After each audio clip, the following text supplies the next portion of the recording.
Welcome to and my ERP.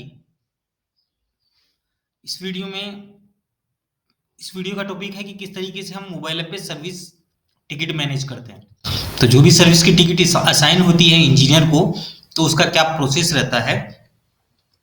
तो सबसे पहले इंजीनियर को अपना मोबाइल ऐप डाउनलोड करना पड़ता है। तो प्ले स्टोर पे जाके सबसे पहले उनको मोबाइल ऐप डाउनलोड करना होगा। प्ले स्टोर पे जाके वो एंड माई ईआरपी डालेंगे और मोबाइल ऐप डाउनलोड करेंगे। मोबाइल ऐप डाउनलोड करने के बाद में सबसे पहले क्लाइंट कोड पूछता है, तो हमें क्लाइंट कोड डालना रहता है हमारी कंपनी का। देन आपका यूजर आईडी, देन आपका पासवर्ड डालने के बाद में आप लॉगिन कर सकते हैं। जैसे आपने लॉगिन किया, आपको 6 टैब दिखाई देते हैं और इसके अंदर भी जो आपको परमिशन होगी वही दिखाई देगी। तो जो भी सर्विस की कॉल आपको असाइन हुई है वो सर्विस के टैब में दिखाई देती है। तो आप सर्विस पे क्लिक करेंगे। सर्विस के अंदर आपको 3 टैब दिखाई देते हैं। पेंडिंग मतलब ऑटोमेटिक जो जीपीएस फाइंड आउट करता है तो पेंडिंग के अंदर दिखाई देगा। अगर कोई टिकट किसी को असाइन नहीं हुई है तो वो पेंडिंग में दिखाई देगी। अगर आप उसके नियरेस्ट कस्टमर के अगर नियरेस्ट हो तो आप उसको एक्सेप्ट कर सकते हो या रिजेक्ट कर सकते हो। अगर कोई टिकट आपको असाइन की हुई है तो वो आपको एक्सेप्टेड टैब में दिखाई देगी। तो जैसे आप एक्सेप्टेड टैब पे क्लिक करते हैं, जितनी भी टिकट आपको दिखाई देगी यहाँ पे दिखाई दे रही है। आप ऊपर से सीरियल नंबर से सर्च कर सकते हैं। जैसे ही आप टिकट पे क्लिक करेंगे, आपको उस टिकट के अंदर जो भी डिटेल रहेगी वो पूरी डिटेल दिखाई देगी। कस्टमर का नाम, प्रॉब्लम क्या था, कॉन्टैक्ट डिटेल क्या है, एड्रेस क्या है। अगर आपको मशीन की इन्फॉर्मेशन देखनी है तो मशीन की इन्फॉर्मेशन पे क्लिक करके देख सकते हैं। कुछ नॉलेज बेस्ड है, अगर इस जो प्रॉब्लम से रिलेटेड कॉल लॉग हुई है तो नॉलेज बेस्ड देख सकते हैं। सो जनरल के अंदर आपको यहाँ पे दिखाई दे रहा है start, reach, change approx time, resolve, not resolve, under observation.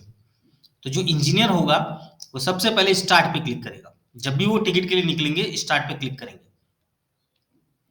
जैसे वो स्टार्ट पे क्लिक करते हैं, यहाँ पे पॉपअप दिखाई देगा कि आपने स्टार्ट टाइम सेट कर दिया है। तो ईआरपी पे उनका स्टार्ट टाइम स्टार्ट हो जाता है कि कब उन्होंने स्टार्ट किया है।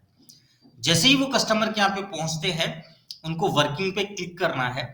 वर्किंग में वो टिकट आपको दिखाई देगी। जैसे ही वर्किंग टिकट पे क्लिक करेंगे, पूरा डिटेल वैसे का वैसा ही दिखाई देगा। और इंजीनियर को जाके रीच पे क्लिक करना है। तो जैसे वो रीच पे क्लिक करते हैं तो जो सीरियल नंबर है, वो सीरियल नंबर को उनको कंफर्म करना रहता है कि हाँ वो इसी सीरियल नंबर का कॉल अटेंड करने आया है। अगर सीरियल नंबर वो नहीं है तो नोट कंफर्म करके बैक ऑफिस में अपडेट करेंगे कि ये सीरियल नंबर का कॉल था ही नहीं। तो जैसे ही यहाँ पे कंफर्म किया, ये उनका रीच टाइम हो गया। तो जो स्टार्ट से रीच टाइम हुआ वो इंजीनियर का ट्रैवलिंग टाइम हो गया। अब इंजीनियर ने वहां पे जाके कॉल अटेंड की, प्रॉब्लम सॉल्व कर दिया या फिर प्रॉब्लम सॉल्व नहीं हुआ। अगर प्रॉब्लम सॉल्व नहीं हुआ तो नॉट रिजोल्व पे क्लिक करना है। और नॉट रिजोल्व के 3 पैरामीटर है। एक, इंजीनियर की वजह से सॉल्व नहीं हुआ। दूसरा, क्लाइंट की वजह से सॉल्व नहीं हुआ, क्लाइंट ने बोला कल आना। या तीसरा, स्पेयर पार्ट का रिक्वायरमेंट है। अगर स्पेयर पार्ट का रिक्वायरमेंट है तो जो भी कनेक्टेड पार्ट रहेंगे वो यहाँ पे दिखाई देंगे और ऑल पार्ट के अंदर जितने भी स्पेयर पार्ट होंगे वो स्पेयर पार्ट यहाँ पे दिखाई देंगे। तो जो पार्ट का रिक्वायरमेंट है इंजीनियर को वो सेलेक्ट करेगा और सबमिट करेगा। अगर स्पेयर पार्ट का रिक्वायरमेंट नहीं है, अगर उन्होंने प्रॉब्लम सॉल्व कर दिया है तो रिजोल्व पे क्लिक करेंगे। जैसे ही रिजोल्व पे क्लिक करेंगे, यहाँ पे पॉपअप पूछता है कि इस टिकट के अंदर कोई स्पेयर पार्ट यूज हुआ है तो यस, नहीं हुआ है तो नो। यहाँ पे जैसे ही उन्होंने जो भी काम किया है वो सब यहाँ पे रिमार्क में डाल देंगे। अब जो रिपोर्ट उन्होंने बनाई है, जो कस्टमर से सिग्नेचर उन्होंने लिया है, उसका वो फोटो ले सकते हैं या फोटो खींच के गैलरी से अपलोड कर सकते हैं। तो जैसे उन्होंने क्लिक किया, कैमरे पे क्लिक किया, तो यहाँ पे कैमरा ओपन हो गया। उन्होंने जो फोटो लेनी थी फोटो ले ली। यहाँ पे आप मल्टीपल फोटो ले सकते हैं और जो भी फोटो आपने ली है उसको अगर आपको क्रॉप करना है क्रॉप कर सकते हैं, जो भी करना है। अगर क्रॉप नहीं करना है तो सेव कॉपी कर सकते हैं। इस तरीके से दूसरा इमेज लेना है तो दोबारा आप क्लिक करके दूसरा इमेज ले सकते हैं। जैसे आप इसको सबमिट करेंगे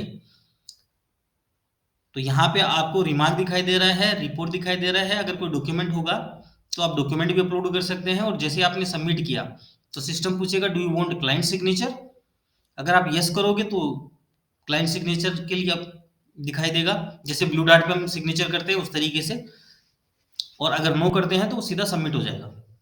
तो जैसे हमने सबमिट पे क्लिक किया, ये टिकट हमारे मोबाइल ऐप से निकल जाएगी और ये प्रॉब्लम सॉल्व हो गया, बैक ऑफिस में चली जाएगी और बैक ऑफिस वाले जाके उसको क्लोज करेंगे रेटिंग देके। या फिर कस्टमर को इमीडिएटली एक ईमेल चला जाता है कि आपका ये प्रॉब्लम सॉल्व हो गया है, प्लीज आप हमें रेट कीजिए। तो इस तरीके से जो भी सर्विस की कॉल इंजीनियर को असाइन होती है, वो इंजीनियर स्टार्ट करेगा, रीच करेगा, प्रॉब्लम सॉल्व करेगा और रिपोर्ट अपलोड करेगा।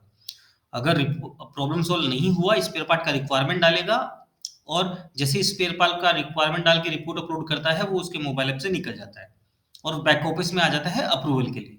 तो इस तरीके से पूरा सर्विस का प्रोसेस आप मोबाइल ऐप के थ्रू मैनेज कर सकते हैं। थैंक यू ये वीडियो देखने के लिए। प्लीज इस वीडियो को लाइक कीजिए, शेयर कीजिए, सब्सक्राइब कीजिए।